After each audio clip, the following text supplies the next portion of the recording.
সমাজের সবাই একদিন করে হুজুরের ভাত খাওয়ায়। আজকা ওই মেয়ের মার ঘরে খাওন ছিল। মেয়েরা দুপুরে ভাত পাঠাইছে হুজুরের খাবার। তারপরে হুজুরা খালি আছিল মসজিদ। হুজুরা মেয়েরে হুজুরের একটা রুম আছে টাকার, এখানে ডাইক্কা নিছে।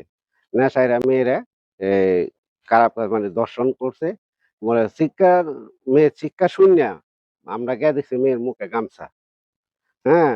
চিৎকার শুইন্যা আমরা গিয়া দরজা বাইরে খুইল্যা তারপর মেয়েরে উদ্ধার করছি। তারপরে এনে আইসা দিয়ে মানে এলাকাবাসী সব লোক একলগে হইলো। তারপরে দেখলাম থানা থেকে পুলিশ আইছে আরকি। পুলিশ আসার পরে পুলিশ থেকে সবাই হস্তান্তর করছে। মেয়েটার বাবা কিছুদিন আগে মারা গেছে, মাস ৬ মাস হইব। সে লোকটা অনেক অসহায়, চলাফেরা অনেক কষ্ট, মানুষের কাছ থেকে ধার দেনা নিয়ে আবার চায় ভায় চলে আর কি। মেয়েটা আসার পরে আজকা হুজুরে এই কামগুলা করছে।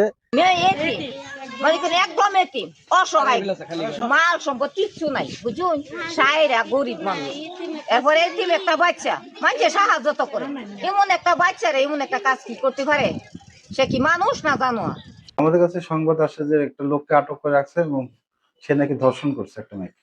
তাৎক্ষণিক আমার একটা পার্টি পাঠা দেয়, কিন্তু পরিস্থিতি অবস্থা খুব খারাপ দেখার পরে আমি সহ আমার অন্যান্য অফিসার ফোর্স নিয়ে আর অপরদিকে ইউনো মোদেরকে অবহিত করি।